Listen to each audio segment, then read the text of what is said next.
নমস্কার, আমি সঞ্চিতা। আমার রান্নাঘরে স্বাগত জানাই। ডিমের কারির বিভিন্ন রেসিপি হয়তো আপনারা ট্রাই করেছেন, কিন্তু একবার এইভাবে ডিমের কারি বানিয়ে দেখুন, এর স্বাদ মুখে লেগে থাকবে। এরকম সুন্দর গ্রেভি বানানোর জন্য আপনাদের পুরো রেসিপিটা দেখে নিতে হবে। আজকের রেসিপি হচ্ছে আফগানি এগ কারি। এটা বানানো খুবই সহজ এবং খেতে ঠিক ততটাই টেস্টি। আপনারা একবার এরকমভাবে বানিয়ে দেখুন, এটা আপনার পছন্দের একটা ডিশ হয়ে যাবে। তো চলুন আজকের ভীষণ টেস্টি রেসিপি শুরু করি। আফগানি এগ কারি বানানোর জন্য আমি নিয়ে নিচ্ছি প্রথমে ডিম, এরপরে আমি নিয়ে নিচ্ছি ডুমো ডুমো করে কেটে রাখা পেঁয়াজ, আদা, রসুন, কাঁচা লঙ্কা, ধনেপাতা। এগুলো আমি সব পেস্ট করব বলে বড় বড় করে কেটে নিয়েছি। আর এখানে নিয়েছি শুকনো লঙ্কা, দারচিনি, এলাচ আর তেজপাতা। একটুখানি চিনি নিয়ে নিয়েছি স্বাদটা ব্যালেন্স করার জন্য। এখানে আমি ব্যবহার করেছি টক দই আর কিছুটা ধনেপাতা আমি কুচি করে রেখেছি। এখানে আমার লাগছে নুন, ধনে গুঁড়ো আর জিরে গুঁড়ো।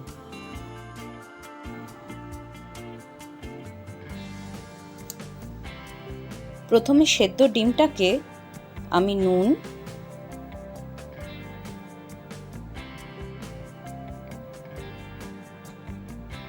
সামান্য একটু গোলমরিচের গুঁড়ো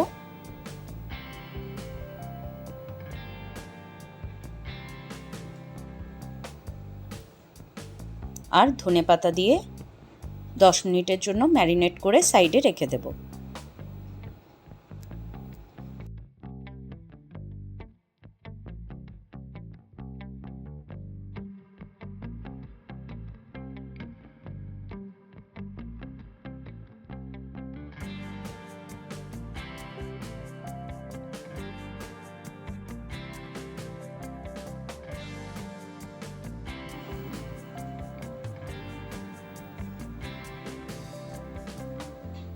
ফ্রাই প্যানটা গরম হয়ে গেলে আমি তেল দিয়ে দিচ্ছি।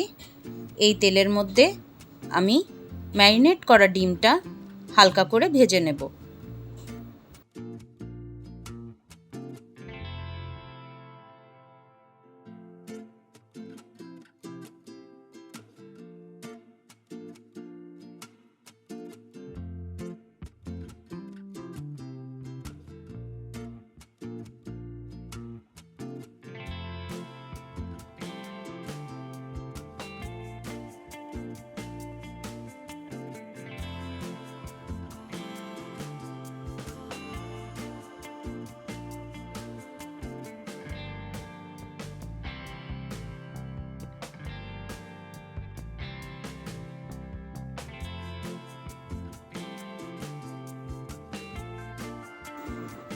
ডিমগুলোর মধ্যে হালকা একটা রং চলে এলেই আমি ডিমগুলো ফ্রাই প্যান থেকে তুলে নিচ্ছি এবং এই তেলের মধ্যেই আমি বড় বড় করে কেটে রাখা পেঁয়াজ, আদা আর কাঁচা লঙ্কা এগুলো একটু হালকাভাবে ভেজে নেব।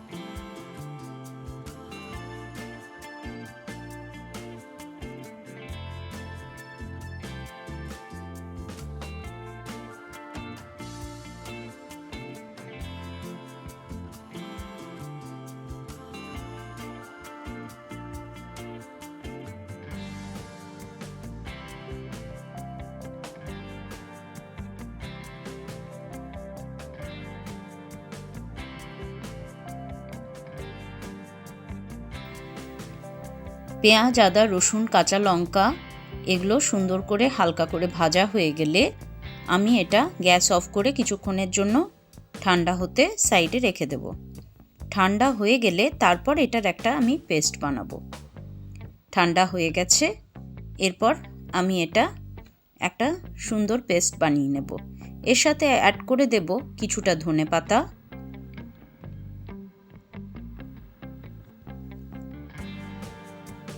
আর 2 চামচ বড় চামচের টক দই। এরপর একটা পেস্ট আমি তৈরি করে নেব।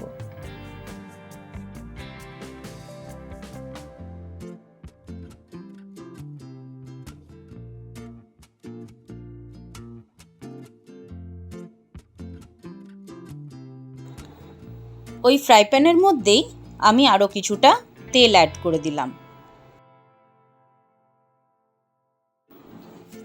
তেলটা গরম হয়ে গেলে আমি তার মধ্যে দিয়ে দিচ্ছি 2 তেজপাতা,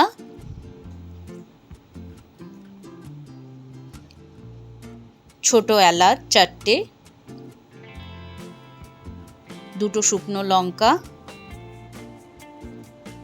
আর একটা ছোট্ট টুকরো দারচিনি। এটা ততক্ষণ নাড়াচাড়া করব যতক্ষণ না একটা সুন্দর ফ্লেভার বেরিয়ে আসে।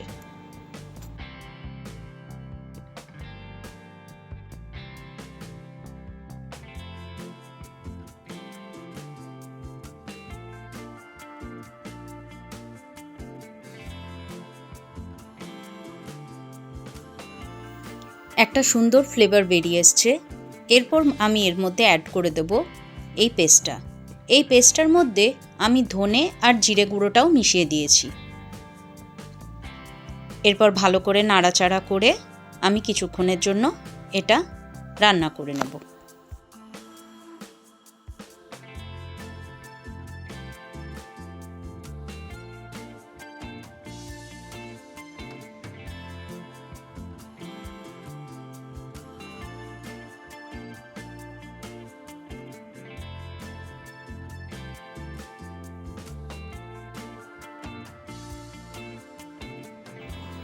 কিছুক্ষণ ধরে নাড়াচাড়া করে এটা ফ্রাই করে নিলাম।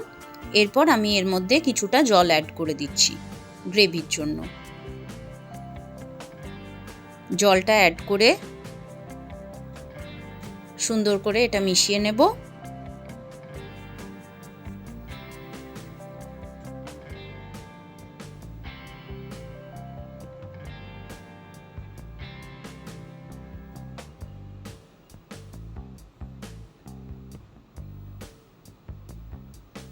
এর মধ্যে দিয়ে দিচ্ছি এবারে পরিমাণ মতো নুন,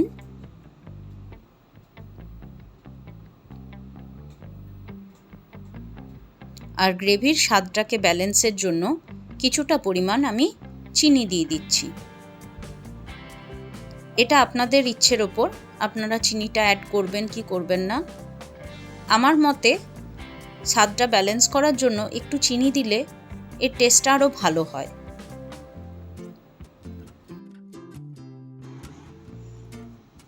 গ্রেভিটা এবারে চাপা দিয়ে আমি গ্যাসটা সিম করে 3 থেকে 4 মিনিটের জন্য রেখে দেব। এবার ঢাকা খুলে দেখুন গ্রেভিটা রেডি হয়ে গেছে।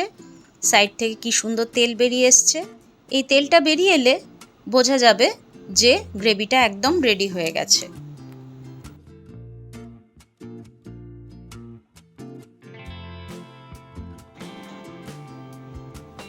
এরপর ভেজে রাখা ডিমগুলো আমি এর মধ্যে অ্যাড করে দিচ্ছি এবং গ্রেভিটার সাথে নাড়াচাড়া করে ভালো করে মিশিয়ে নেব।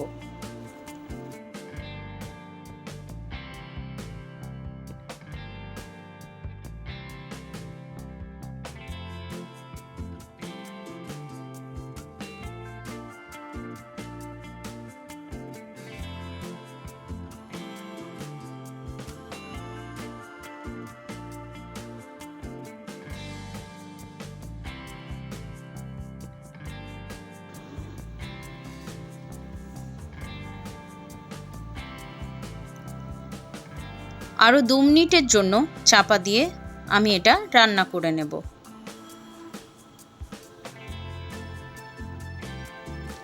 ঢাকাটা খুলে এরপর আমি এর মধ্যে অ্যাড করে দেব কাঁচা লঙ্কা,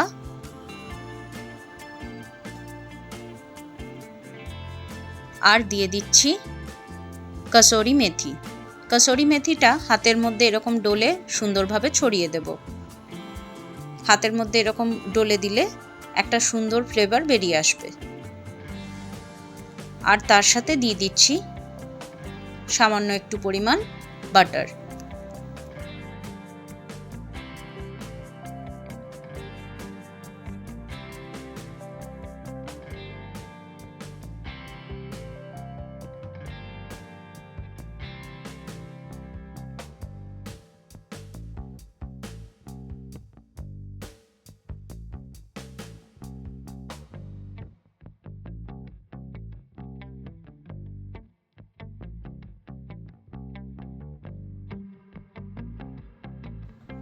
আমাদের আফগানি এগ কারি রেডি হয়ে গেছে। রুটি হোক বা পরোটা, পোলাও হোক বা সাদা ভাত, সব কিছুর সাথে এরকম ভিন্ন স্বাদের এগ কারি খেতে কিন্তু ভীষণ ভালো লাগবে। যদি আপনাদের এই রেসিপিটা ভালো লাগে তাহলে অবশ্যই একবার বাড়িতে ট্রাই করে দেখবেন। আশা করি আপনাদের পরিবারের সদস্যদেরও ভালো লাগবে। আমি এবার সুন্দরভাবে সার্ভ করে দিচ্ছি।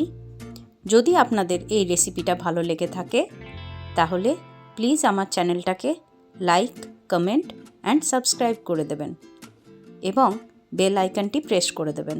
তাহলে আমার নতুন যে ভিডিওগুলো আসবে তার নোটিফিকেশন আপনার ফোনে চলে আসবে। তাহলে আজকের মতো এখানেই শেষ করছি।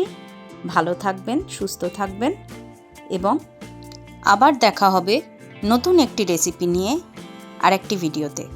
তাহলে আজকের মতো বিদায় নিলাম। টাটা।